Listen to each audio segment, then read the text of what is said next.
This is the Sports Porch, Philadelphia, with your hosts, the Grand Schwabini, Rube, and me, your technical director. Come on, Philly, show us a little Eagles, Flyers, Phillies, and Sixers love. The Philadelphia Sports Porch starts now.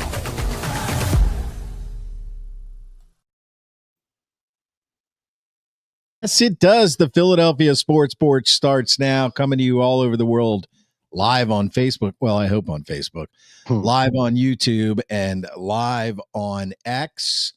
You can follow us on YouTube at Philadelphia Sports Porch and on X at Philly Porch, which is super easy to remember. I mean, it is. Yeah, it really is. I'm going to drop the podcast right after the show. If there's like a little frog in my throat, it's because I have a sore throat right now. I don't know why. It's not a bad sore throat. It's just the kind of sore throat that makes you feel like you have a sore throat. So I'm going to let these guys do most of the talking after I'm done monopolizing the very beginning of the show. Yeah, great dissection on sore throats. Thank you. Incredible. Hey, is it getting cold where you guys live now? It is. Yeah, it's football weather now. No. Mark, don't do that. Don't do that. He's got to remove himself from the fact that he lives in a super dry, hot place and he can't enjoy a good Christmas snow. He's got to get over that. Okay. I'm jealous. I'm jealous. He's just saying he's jealous, man. He it's just wants actually what we got. Rube, it's actually today, and this is true. It was about 72 degrees and sunny. Oh, so, yeah, that sounds nice. Yeah, because it's probably 105 there. Yeah, exactly. It is. Yeah, I'm your warm. TD. That's the Grand Schwabini over on that side. Rube obviously lives in a hotter place. Some would say hotter than hell down in Austin, Texas, but he's from Philadelphia and a lifelong Phillies fan, Eagles fan, all of them. All of them. So, yeah, what we're going to do today is we're going to talk about football because the Eagles won. Mark, I really appreciate the way you put this show together, but damn, it's like a Bible. Like it was. Pages. I definitely thought it was too much for you to handle after I sent it all over. It was. So I just figured we'll make do. We'll make do. So, yeah, I got it all in. all in. Yeah, I'm telling you right now. So obviously, great for the Eagles to get the win. A lot to talk about with it. Let's start with a highlight or two of some of the Eagles' touchdowns, and then we'll start breaking the game down. All right. This is the first. That sounds great. I'm going to move right into the Hurts touchdown here. Hurts has time. Takes off. Jalen Hurts. Touchdown, Philadelphia.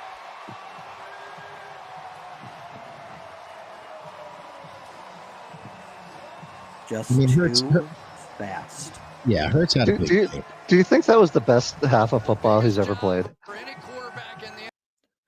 No, I think he's played a lot better halves, like in the Super Bowl. That was. I think that. Then I guess it was a top. It has to be a top 5.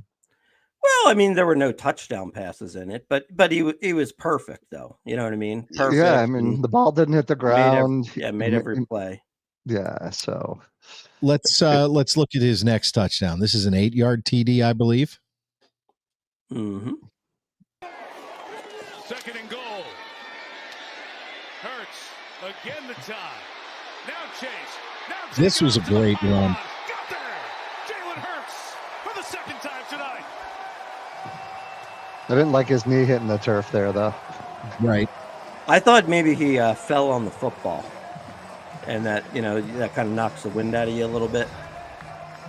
All right, Yeah, that didn't. I don't think that looks as bad as you guys thought it did. I think he was just whatever, out of breath. But that dive was great. That was a great run by him. And how about Saquon? Let's see that. The offensive coordinator. And they run Barkley inside. Saquon touchdown. Philadelphia on top. One of the big questions was, without Mekhi Becton playing guard, would we get that same level of play? That was beautifully done that time by his replacement, Tyler Steen. That was a good block. Yeah. I mean, what can you say? Yeah. So, look, Eagles, what they won, was it 24-20? It was the Yes. same. It was the same score when I woke up as it was when I went to bed. I didn't stay up to watch the rest, and I'm kind of glad I didn't. Did you guys? Did you guys stay up Yeah. past the lightning storm? Yeah, Yeah. Yeah. We were I did. texting during the game, weren't we, Oh Schwaber? yeah. Oh yeah. Yeah. I was up. So let's do this. We always do the good, the bad, and the ugly, right? So let's start with that, and we'll probably hit upon some of the topics that we've got planned for today. So Rube, give me your good from the ball game. Good was Jalen Hurts. I think he played a terrific first half, as I mentioned. Didn't get to see much of the second half because of the delay and a big morning the next morning. But listen, he looked good. I thought the offensive line looked good. I thought Barkley, continues to just make people miss. So I'd say the offense in general looked really good. We can talk about perhaps some opportunities later. What was your good? Well, obviously it's Jalen Hurts, but just to go in a different direction, I'm going to go with Jihad Campbell. He was all over the place, making plays, running 30 yards downfield, breaking up passes with a tight end. He was pretty sensational, and I would actually even say the defense as a whole, I would say that they were problematic, very much so in the first half, but in the second half, they bucked down and they held them scoreless in the second half. So they made some adjustments, and I saw one play where Makuba and Jihad Campbell were, getting together for a nice tackle and a critical third down. So there was a lot of good things from the defense, at least in the second half. You know what else might have been good? How about the Well, most indispensable player the Eagles have ever have and continue to have? Mr. Jake Elliott in Jake midseason Elliott. form. 58 Absolutely. yards. 58 yards. That's huge. I mean, remember, he used to be so good from over 50, and then last year it was just like it was terrible. For him to get a 58 yarder in, that's huge. That's huge. So yeah, and turned out we won by 3 points or There you 4 go. points. Yeah. Yeah. So yeah, my good was definitely the play of Jalen Hurts. It's so important as a leader to come out and play well and play hard, especially after winning the Super Bowl. And I think the guy just fulfills the role. And I think there was actually a lot of good about this game. Now you guys will go into your bad and your ugly, but I look at this and say, a lot of people expected Dallas to roll over and die because they're playing in Philly. It's a hostile environment. They're raising the Super Bowl banner. Jerry Jones is a mess. The Cowboys are a mess. Dak Prescott can't win big games, all that kind of crap. And I kind of expected it too, but they didn't roll over and die. But instead of being shocked by that, the Eagles, their offense scored. Hurts ran it like a general, and their defense played well enough to win, and in some cases, really well. So I think this was almost the perfect victory for the first game of this season. And remember, in all of our shows, I picked them to win the Super Bowl again. So I like what I saw. I like everything I saw. All right. You liked everything that you saw? Okay. I All like right. everything I saw, and What I'm about? gonna I'll see you guys. So I think I can speak probably for all of us. Can I say the ugly for all of us was the Jalen Carter spitting incident? Yeah. I think that whole first 5 seconds of the game was ugly with the spitting incident and then losing Van Summeren again for the year. Mhm. It was unfortunate. So that was just an inauspicious beginning. But I mean, I think one thing that it tells you though is just how important Jalen Carter is to this defense. Yeah, I mean, if he's not there, it's just not going to be good enough against really good teams. I mean, look, these guys like Sweat and Milton Williams, I mean, they get sacks because Jalen Carter's double and triple teamed, you right. know? So we didn't have any sacks that night with no Jalen Carter. And also, too, playing the run is extremely more difficult without Jalen Carter in the middle. Now, I will say this. I think Jordan Davis really kind of stepped up and played a lot of snaps and held his own. But you could tell in the first two series of the game when everybody was just kind of like, what the hell happened? Jalen Carter's thrown out of the game. They were just gashing us right up the middle.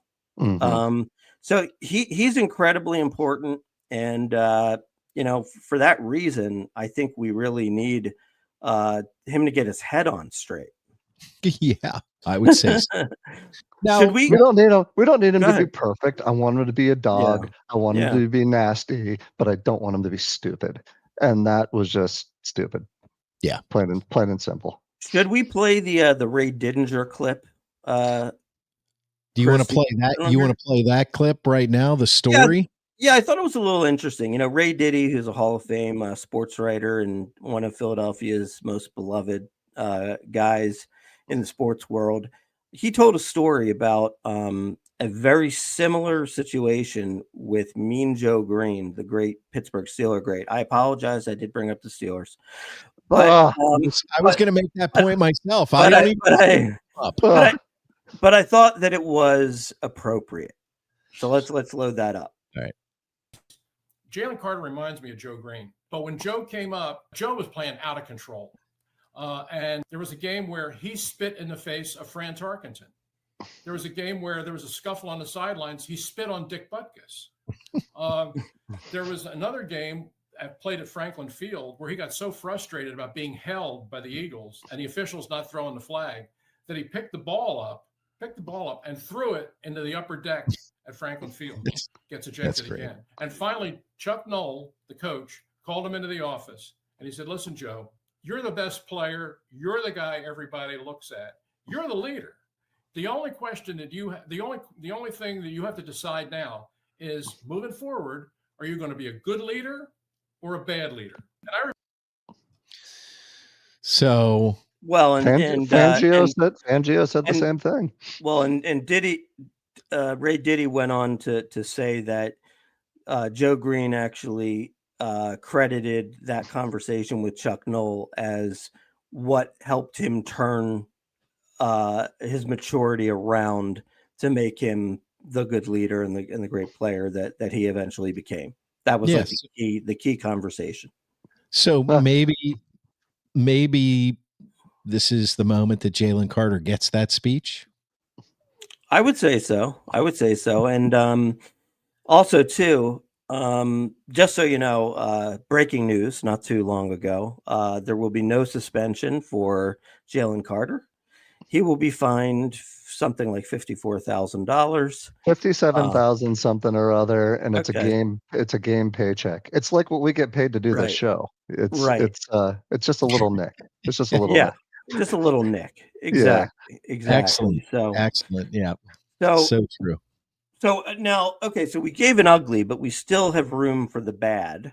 So anything bad stick out to you, Rob? I think I'm going to match you, but I'll let you say it. Adoree Jackson, our defensive ends, probably the two big things that stick out to me.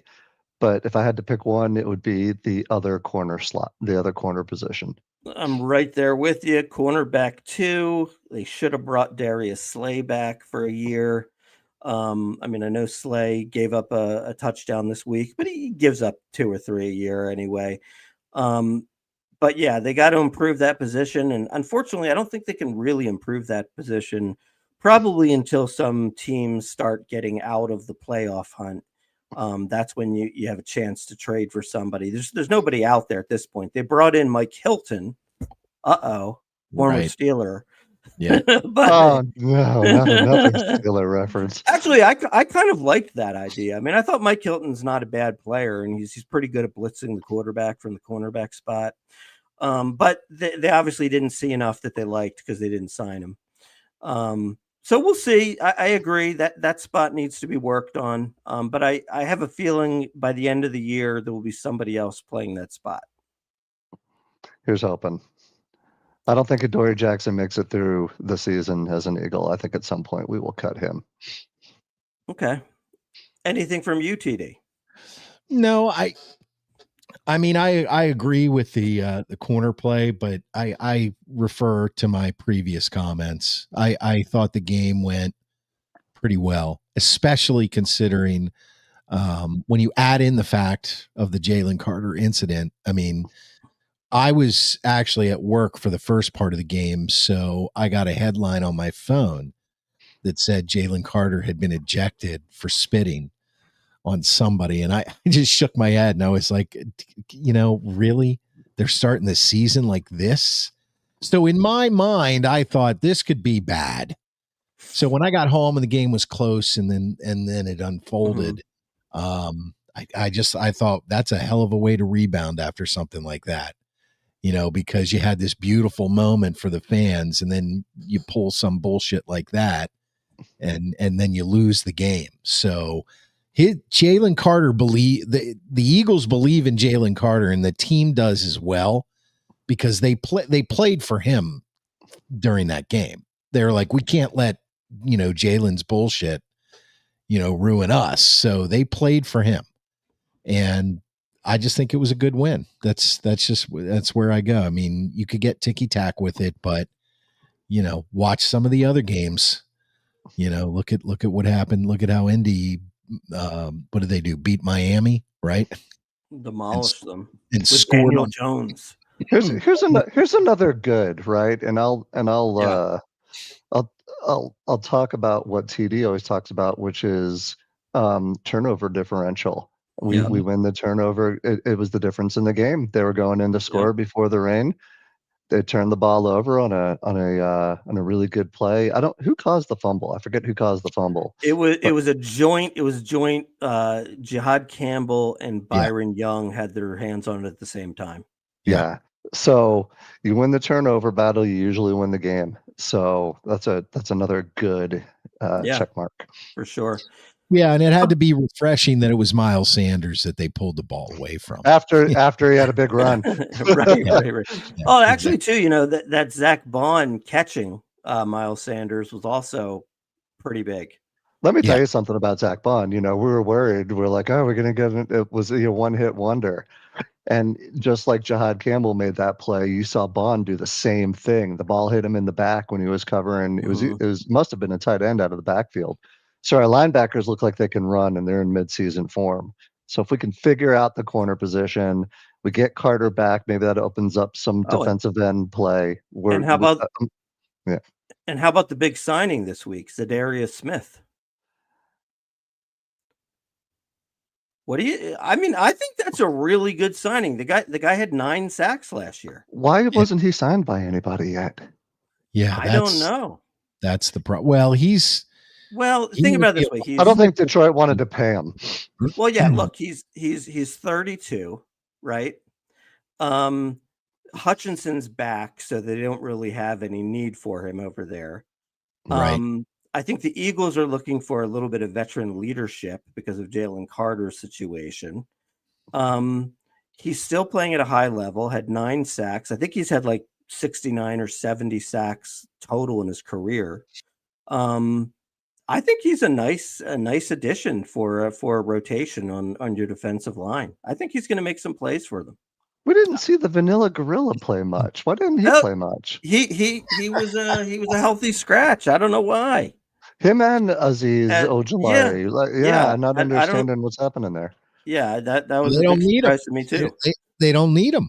And by the way, did you catch this yesterday that the Eagles traded for Tank Bigsby? Did catch that. I don't know what to think of that.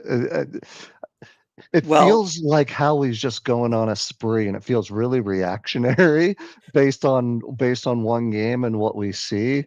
But it feels kind of necessary, and I'd rather see us act now than try to play it out for 5 or 6 games with weaknesses. So, here's the thinking on it. Is it the kick return? Well, that's part of it. Shipley has a broken rib, so he's probably going to be out for 4 weeks. So I think he was thinking he's a little thin with just AJ Dillon behind Barkley. So it gives you another running back. He, by the way, led the Jaguars in rushing last year. He's also under like protection for like 2 more years at really low salary of like 1.4 million.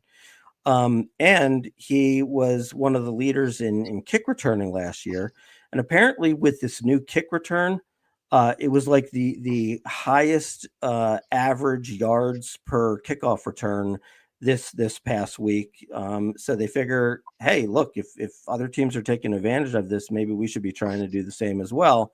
And obviously Shipley is really the main kick returner as well. So yeah, I mean, I think it just, it certainly can't hurt.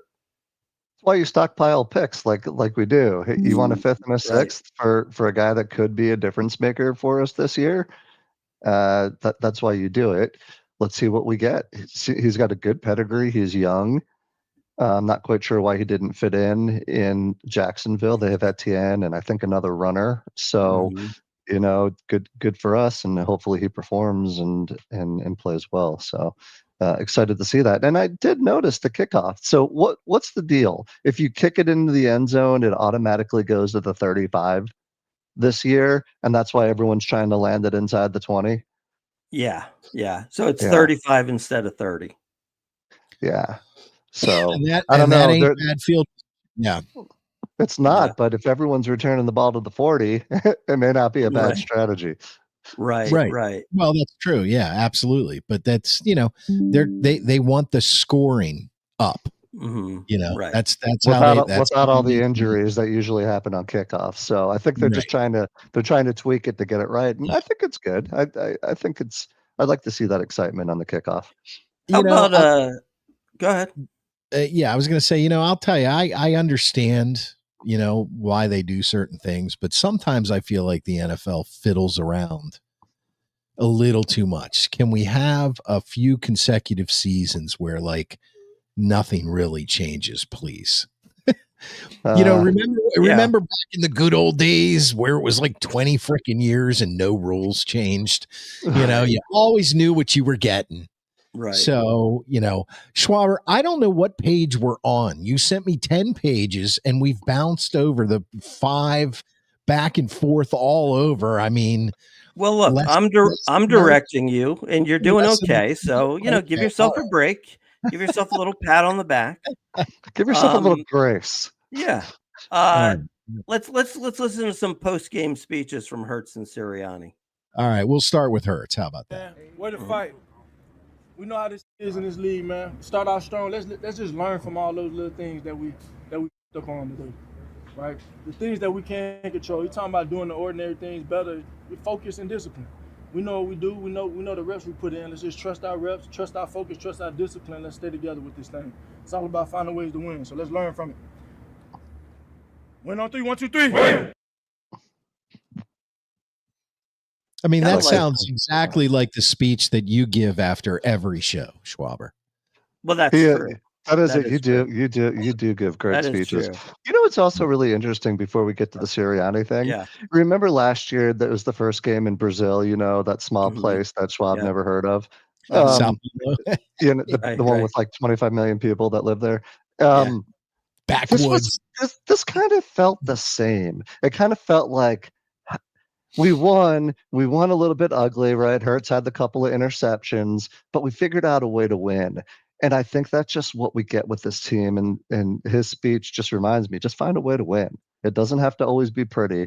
And they figured it out. We got a little help. CD Lamb dropped a couple balls, but those little things add up. So just keep winning, baby. Let's go. How about Coach Nick? All right. Yeah. All right. Here comes Coach Nick. We knew it was going to be that type of game. All right, we knew it was going to be a type of game where we had to play with relentless effort. It didn't look real pretty in the first half, right, defensively, but we got some stops there in the second half, right?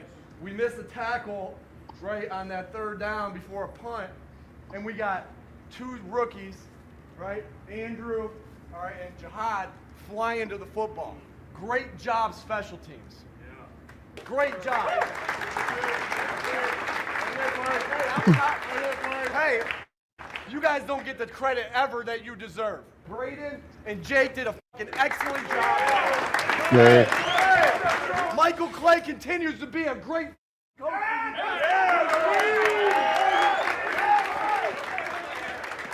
you guys do is play your heart out for that guy, and I love it, right? Because he loves you guys. Awesome job there. We won the double positive there. All right, we won the double positive today. All right, that's what it comes down to. All right, we take care of the football, we're going to win a lot of games. We got a lot of to clean up, right? So we got to be looking ourselves in the mirror tomorrow, right? We got to look ourselves in the mirror tomorrow and just be honest with each other. How do we get better? Yeah, you guys were incredible. You were awesome. Now I want you to go home, look in the mirror, and think about how you can get better. That sounds more like the TD speech after the show. Well, that was a good speech. The reason why I decided to include those post game speeches this week is because I really do think the Eagles they're very fortunate to have really good leadership. You know, I think people try to get fluffy with these speeches afterwards, after the game, and they get a little hokey. And, you know, then when you end up losing, then all of a sudden, what do you do? Right. I mean, I just thought it was like they basically were talking about like, hey, we played well enough to win, which is good, but there's a lot to work on. Let's get back to work. Please, but never satisfied. Yeah. Just, you know, that's just like the right message, you know? Right. So do you think that message was any different 2 years ago when they rattled off all those losses at the end of the year and everybody wanted Sirianni's head? Well, I'm not sure. I'd have to go back and look at the tape. I just remember we all wanted his head last year. Yeah, after 4 games. Yeah, right. That's true. Yeah, True. I mean, it's you got to let things play out sometimes. You know, you got to give guys a shot. You know, so did you save the tape of Jihad Campbell, or did you not include that one? No, I can pull it up if you want. I am happy to serve you in that manner, Mr. Schwab. Is it jihad or you. jihad? Jihad. I don't know, but I've stopped calling him just the bad one. Just don't. Yeah. But here. So one thing I highly recommend is putting on your X feed Brian Baldinger for Baldy's breakdowns. He does great breakdowns, really kind of like takes you inside the game. And this is what he said about Jihad Campbell.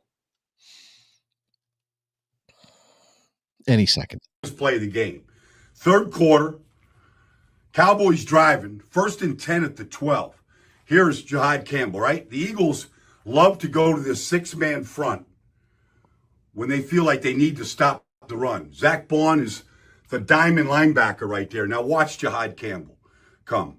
Like here comes Miles Sanders, who got the Cowboys down in a position. They're losing 24-20, and they're going in to score when right here Campbell gets the ball out. He gets the ball out, and Quinion picks it up. And then lightning struck, literally lightning struck, and we sat and watched for the next 45 minutes as everybody left the field. That was the biggest play of the game. Jihad Campbell getting the ball out of Miles Sanders' hands into the arms of Quinion Mitchell. And by the way, that was a phenomenal tackle by Dak Prescott. That was. Otherwise he was gone. He was totally gone. There was nobody had a shot at him. That was the Big Ben tackle from the playoff game against Indianapolis. There's another. The only thing that would have been better is if like he broke his like throwing pinky or something like that. Right. Oh no, Dak's out for the season with a pinky. Yeah. Right, Again. right. Yeah. Again. Yeah. No, I think it's I think all the Eagles linebackers, you know, Bond, I agree with you, Rube. You know, last year at the end of the year, they paid him, and it's kind of like, okay, are we going to get that guy back? And this first game, it looks like you did. And Campbell, you know, he's a rookie. Well, now you know why they drafted him. You know what I mean? They are just really good to stay healthy. Right. They're just really good at evaluating talent, a lot better than other teams, which is why, you know, Howie consistently puts a winner on the field. You're always going to have those ups and downs. But yeah, he looks, it's only one game, but he looks like he's got what it takes to be a pretty damn effective linebacker in the NFL, if not even better than that. Let me ask you this before we move on, guys. And Yep. we did some buys and sells last year. What was what was their sack total last year? Does anybody remember? I don't have it in front of me, but I guess my question is going to be, I don't think we're going to have as many sacks as we did last year. We the number one defense, yada, yada, yada. But let's just throw a number out there. Over, buy or sell, the Eagles will have more than 30 sacks this year. Oh, I buy that all day long. Let's see. I'm trying to find it too. It's amazing. I'm gonna say they'll have more. What was their total last year? Did you guys find it? I'm still looking for it. There's like so many things. So tell me, come up while TD is looking for that. Give me your why do you say more, Schwabini? I just think that's a really low number. Granted they didn't have any in week 1, but there's 17 games, so there's 16 left, right? 16 times 1.8 is 30? 28.8. Hey, so there I was, right on the money. Right. So basically, I mean, if they get 2 sacks a game, they're going to get there. And yeah, I mean, they might get 1 sack or no sacks one week, but then another they might get 4 sacks. So I think they'll get enough to. I'd say I'd feel pretty confident they'll get to like 35. Okay, but that's over, but not way over. Yeah, that's not a huge year. I mean, what was it when we set the record? Was it like 58? I think way over. Yeah, I mean that's a big number. But their linebackers are fantastic. I mean that's the way I feel. Let's talk about next week. Eagles are going to play the Chiefs in a rematch of the Super Bowl. Although this game is way less important. 41 sacks last year, by the way. 41. Okay. 41. I don't know how you guys didn't get there. I don't know either. I have no idea. I said 30. I said 35, so it's 6 less than last year. So we got the rematch. Kansas City not off to a great start. They lost to the Chargers 27-21. And they were kind of playing catch up the whole game. They really didn't look that great. They've got some injuries at the wide receiver position. I don't know. What do you think? What are the keys to win, Rube? Don't turn the ball over. Yep. Play good run defense. Because I think they're going to try to run the ball because they're short on receivers. And I think that's it. I don't think anyone has to be spectacular. I think we play our game. I think we play good run defense. Don't turn the ball over. I think we win. But here's the deal: their backs are against the wall. Going 0-2 as the favorite coming out of the AFC for the past 5-6 years is not a place they're going to start. And I don't think an Andy Reid team is going to go down lightly, especially at home. After losing their first one. So I'm not as scared as I once was playing this team, especially due to their lack of depth at the receiver position. So we lock down Kelsey, we stop the run, don't turn the ball over. I think it's a winning combination. What say you boys? I agree. I really do. I think I don't have as much faith in Mahomes this year. I think this is kind of the beginning of their window closing. I think but he's still capable of pulling off some magic. So I think you have to keep the ball out of his hands, and you do that with a running game. You do that with Hurts, and the Chiefs are, to me this year, if they're really good, to me they're an enigma, because other than Mahomes, I don't feel like they have anybody who's. I mean, Kelsey is old. He doesn't play the way he used to play. That defense is hit or miss now. Jones is great, but he's great in spurts. So keep it out of Mahomes' hands. Run the ball, and roll out the most important man in the Philadelphia Eagles uniform, Jake Elliott, and make sure he doesn't miss. No. Well, I think yeah, I mean it's one of those things where boy, like after watching the Chiefs last week, it makes you I mean, I picked the Chiefs to win this game before the season started, but Yeah, I know. So boy, did I. it's like Yeah. it's like you're really leaning Eagles now based on what we saw last week. But I am. Yeah. look, Chiefs are playing at home. They've got Patrick Mahomes. I mean, if they can't get up for this game after being humiliated in the Super Bowl, I mean, I'd just be shocked if they're I not would I ready to would be play too. this game. I would be. So, I'm just gonna say, hey, maybe this is gonna be a game where, look, I mean, Jalen is not going to be perfect the whole year. I mean, he's really good at keeping the ball away from the opponents, but maybe this week he throws a pick and gets run back for a touchdown or something like that. I just feel like we're probably going to lose this game and sort of come out of it feeling like we should have won that game.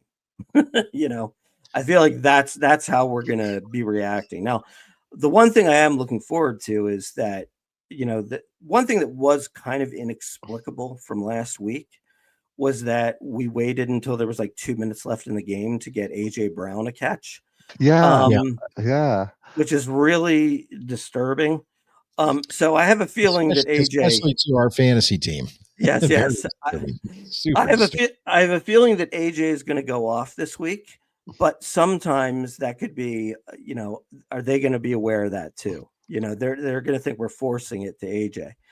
And here's the thing, I'm sorry that I'm going back to last week, but kind of like a tale of two halves.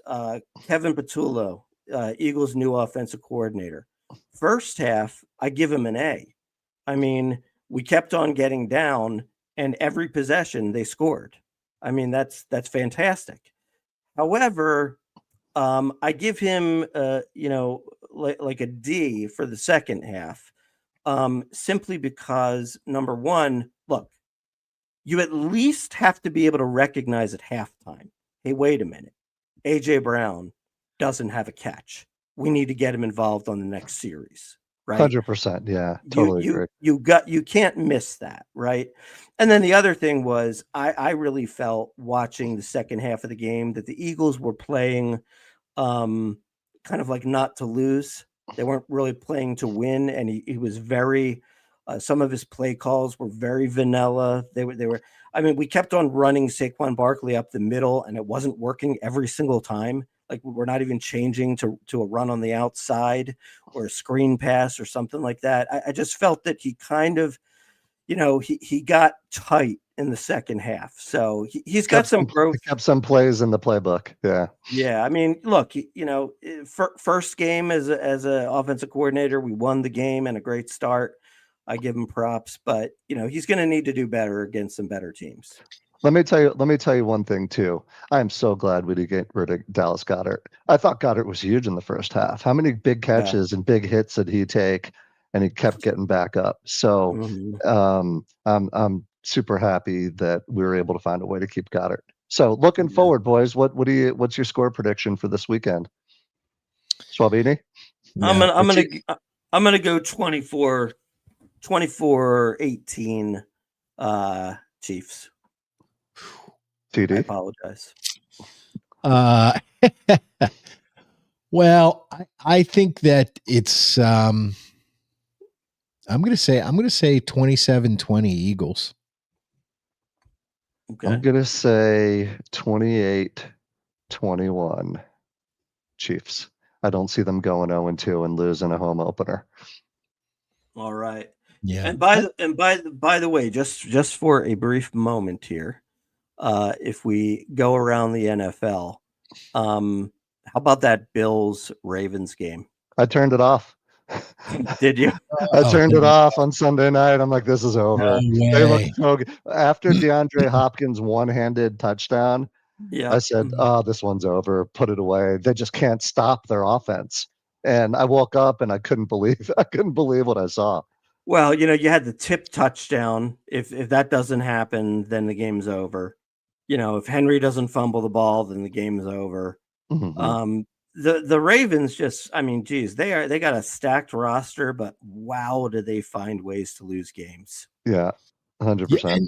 And I expect that. I saw that from Josh Allen earlier in his career. I almost expected that out of Allen. Like they're going to get close and they might be able to score one, but then he's going to throw a pick or he's going to try to, hurdle over somebody and lose the ball.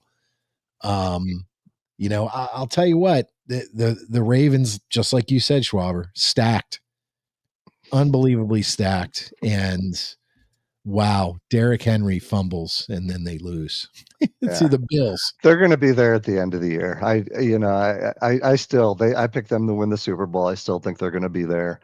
But at what point I started hearing people like, it's time to fire John Harbaugh. Mm-hmm. And at first I'm like, what are you kidding me? He's been as successful a coach as there's been in the NFL. What does he have? 2 Super Bowls? His teams are always there. They always play hard. He's the only. But I listened to. Sorry, I think it's just 1 Super Bowl, I believe. Yeah, one Super Bowl. The other guy, Billick. Brian Billick. Brian Billick won the other one. He's been there 18 years, the second longest tenure. You're not going to say it. Don't say it. Don't say it. I don't want to hear it. I don't want to hear it. Talk about that on Gold and Black.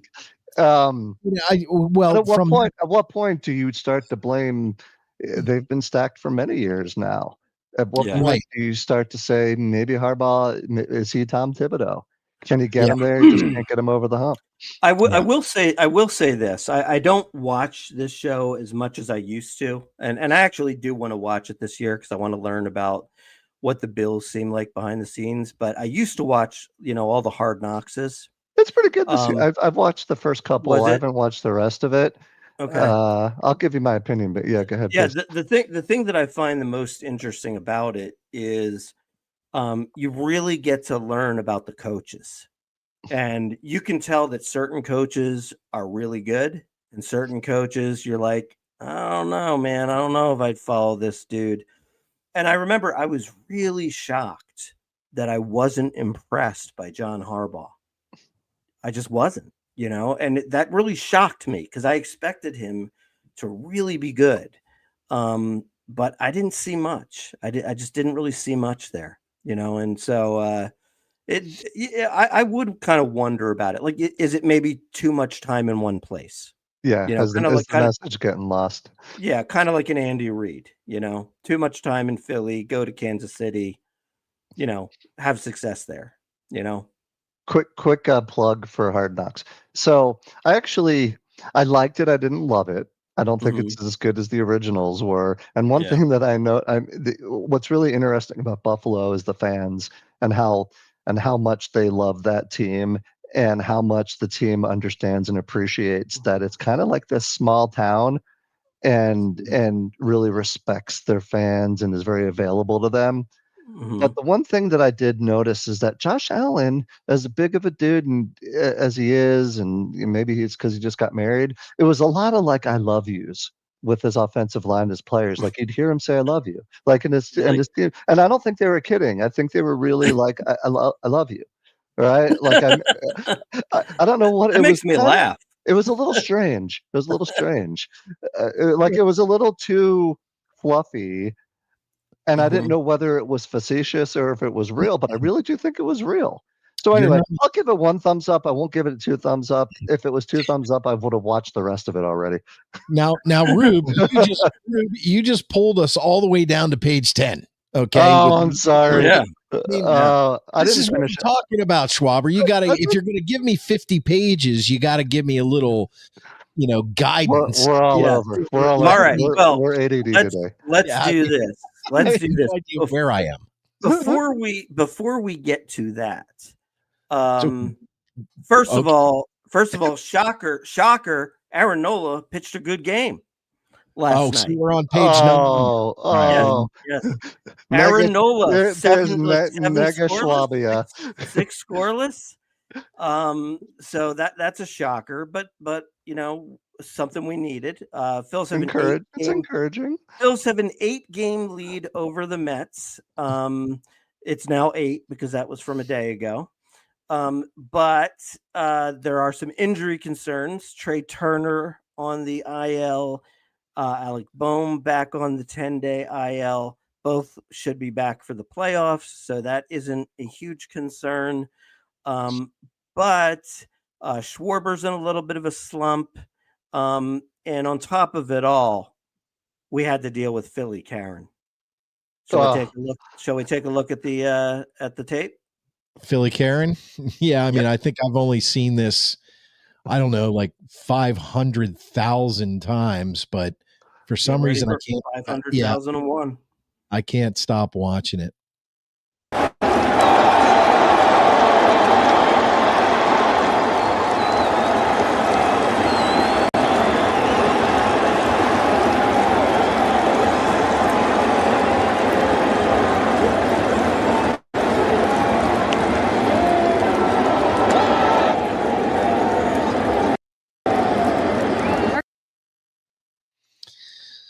So, yeah. So listen, we've all seen this a million times, blah. Can someone put themselves in the shoes of this young lady, of this Karen? What I haven't heard the story, but what was the argument? Like, what was her beef? And maybe let's give her can we give her any kind of come on. I'm just trying to seriously saying that. I'm just trying to no. Time out, okay. TD. I want to listen. We all know that this was despicable. Got it. But what made her do it? Have you guys heard any of the story? Is there any benefit of the doubt here? What the hell's going on? I think we're hearing from the Peanut Gallery. Peanut Gallery. Is Karen at your house, Mark? Is Karen your house? Maybe she is. I don't know. Yeah. But look, I've heard some weird stuff lately. Apparently, like, she's not a Phillies fan. She's a Red Sox fan. But why would she have on a Phillies jersey if she wasn't a Phillies fan? That's exactly what I thought. That's what I thought. So But look, here's the bottom line. And look, I mean, I don't know anything about this lady. Like, maybe she's like, dying from a disease, and we should feel bad for her or something.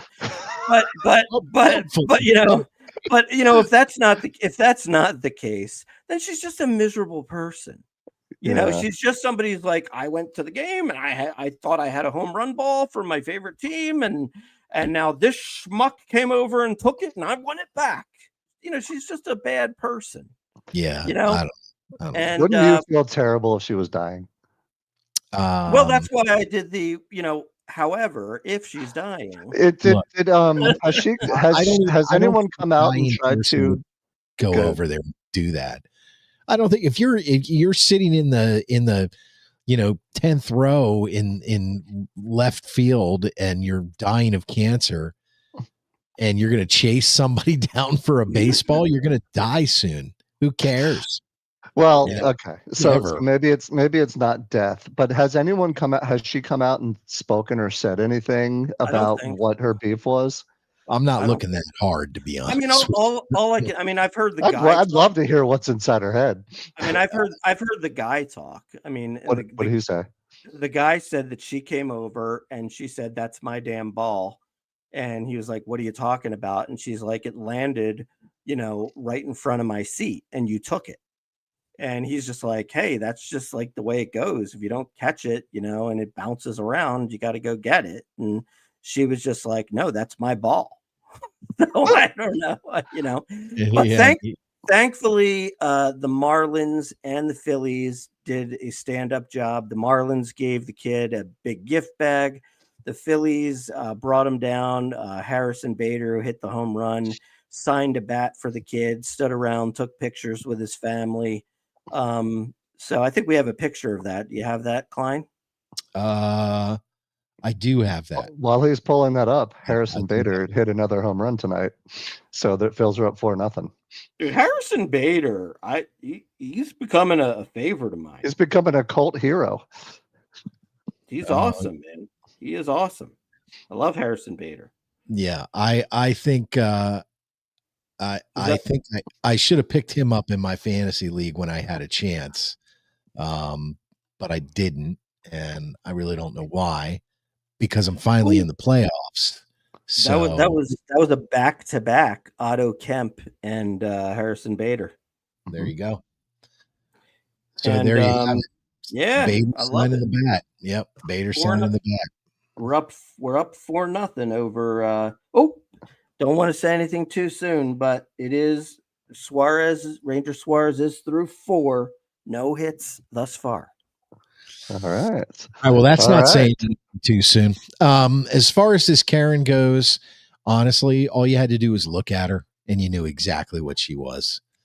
You know? You know what? I feel really bad. I feel really bad for people who actually have the name Karen. Yeah. You know, because when we were like, this didn't happen really until maybe like in the last 5-10 years. So like all our lives, there were Karens, and that was never a problem. You could be Karen and it'd be okay. Yeah. Now it's like, you know, they say you're a Karen, and it's just like, well, what if you were a Karen? Well, let me just tell you, I have some experience with a Karen. yeah. And she fit the mold. All in all, it wasn't a great look for our city this week with the spitting and the ball stealing and all that. It wasn't our proudest week to be Philadelphians. I don't think that the Karen incident, in my mind, when I saw that, I didn't immediately go to, well, that's Philly for you, or Philly fans for you. I know a lot of people did, but living in Philly for the time that I did, and being around this show and you guys and all, you know, and watching the Eagles and understanding the fans a little bit better, you know, the fans are more, the nasty stuff is more of a collective movement with Philly fans. Right. You know what I mean? It's not the singular bullshit. I'm going to be a completely terrible jackass. You know, I mean, that happens in every football game, but you know what I'm saying. Actually, you want to hear something kind of funny. I heard that last night at the Phillies game, which was, you know, sold out and the 1-0 win over the Mets, that there was a ball that like bounced around and a Met fan got it, and the whole stadium started chanting, "That's my ball. That's my ball." Karen. Karen. See, that's Phillies fans. That's exactly you know, that's better. So can we talk about anything else, please? Yeah, where are we going from here? Because we went to page 9, now we're back at page 8. Are we going back to the Phils or what? No, I mean, I think we're in good shape here. I mean, we know what's going on with the Phils. They're gonna win this division. We got to hope that they finish and get the 2 seed. We'll see if Nola can pitch his way into the starting rotation. He probably needs to have another 2 really good starts to do so. And then it's like, let's make it happen in the playoffs, man. Let's go. Can we do a Cy Young check? Last we spoke, Christopher Sanchez was never going to win again, and Paul Skeens was going to get the 16 wins and double his win total in 3 weeks. And oh, by the way, did you see? Go look at Jesus Luzardo. He's got 13 or 14 wins. Yeah. Hey, by the way, of course, a second after I mention it, Suarez gives up a hit. But you jinxed it. Yeah, but to be honest with you, that's why if you're going to say, not to, you know, good Lord.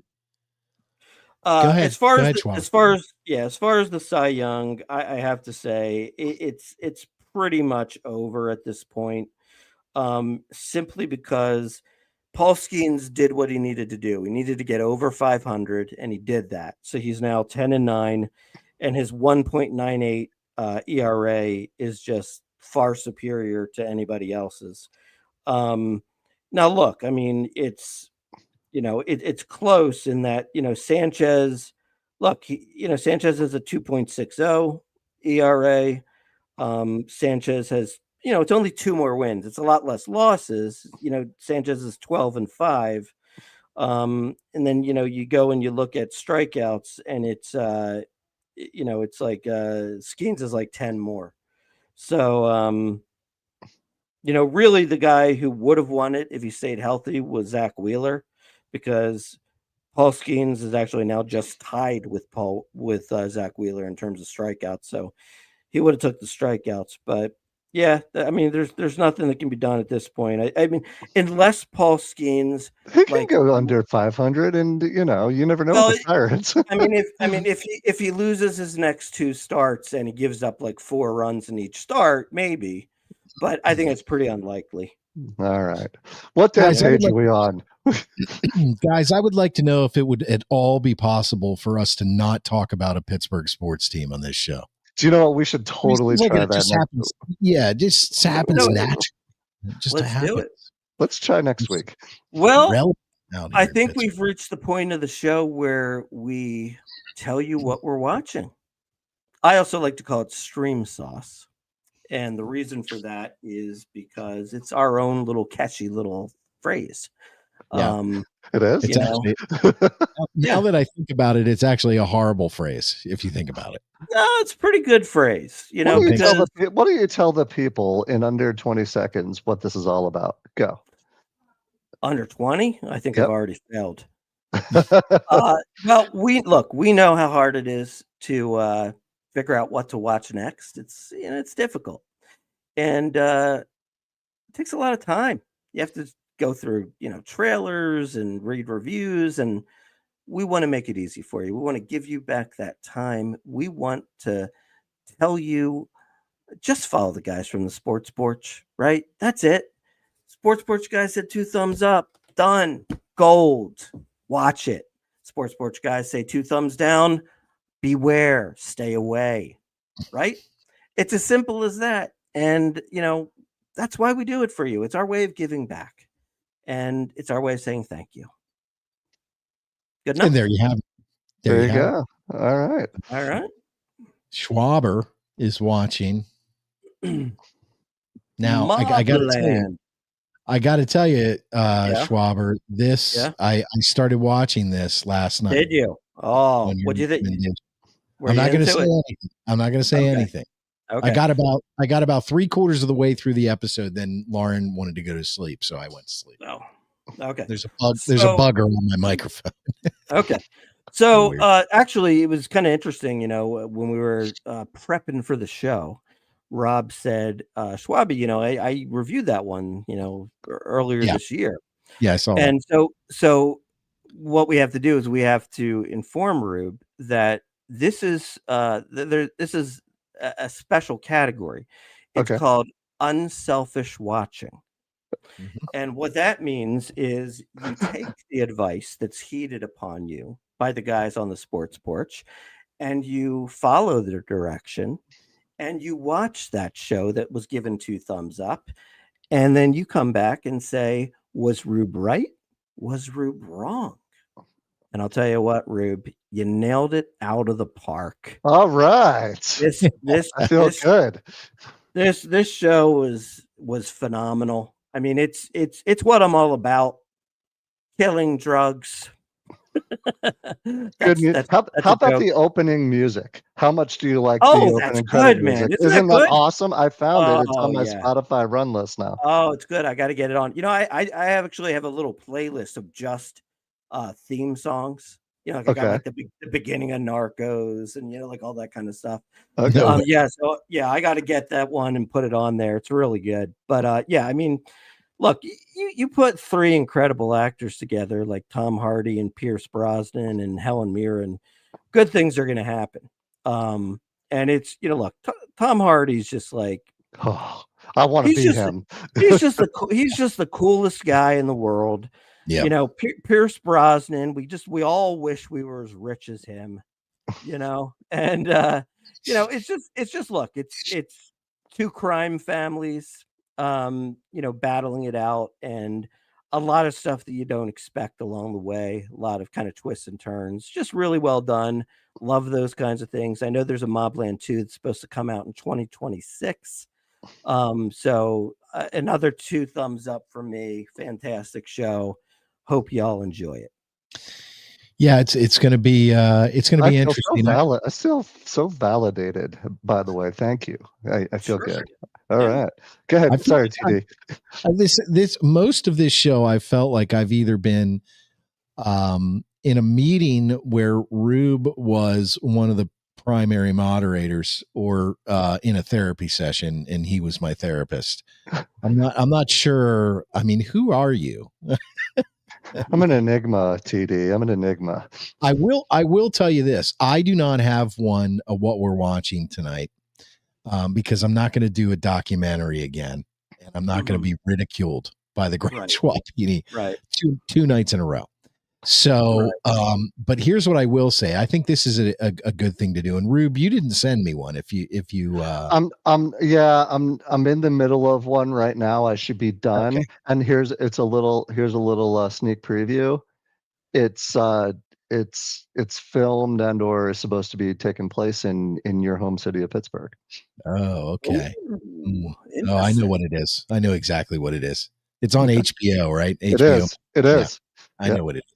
Well, what I was going to do is I was going to tease this and just see if anybody wanted to watch along with me. I started watching after all of these years, Orphan Black. I don't know if you guys remember that show from, it was an AMC show. I remember the title. Yeah. It was from like 2012 to 2017. Okay. And I'm into the first season. I'm almost done the first season. Somehow I managed to do that. Well, the episodes are like 30, 40 minutes. I was going to say, I think I just started watching it yesterday, but yes. And Lemmer said, Mobland is a fantastic show. But so I'm watching Orphan Black and I'm actually enjoying it. So I don't know if you guys want to start doing that. But what's the premise? The premise is that there are clones. This woman figures out, well, in the first episode, she notices somebody in the subway, and when they turn around, it looks exactly like her. It's her twin. And she's like, what the hell? And then this person steps onto the tracks and commits suicide. And so she's like, I saw my twin sister, who I didn't know existed because I'm an orphan. And then she committed suicide. And then just through a series of events, she finds out that she's a clone. And Rob, aren't you glad you asked what this was about? No. I'm ready to go jump. I'm ready to go jump off my roof. Read the room, Chris. Read the room. Well, with that being said, thanks for joining the Sports Porch tonight, everybody. I was actually getting ready. I'm glad you stopped me because I was seriously getting ready to explain the entire first season without stopping that I've watched. So you do have trouble stopping talking at times. Good move, Schwaber. Even though my throat is on fire. All right, everybody. Listen, this has been the Sports Porch Philadelphia. I want to thank you for being here all over the world every Tuesday night at 7 p.m. Facebook, YouTube, and X. Click that subscribe button if you're watching us on YouTube, and then the notifications button, and you'll know when we are live. On X, you can find us at Philly Porch. And, of course, I'm going to drop the podcast right after the show on the iHeartRadio app, Apple Podcast, Spotify, or anywhere you get your friggin' podcasts. For Rube over there, and for the Grant Schwabini, I'm the technical director. We'll see you guys next week. Fly, Eagles, fly.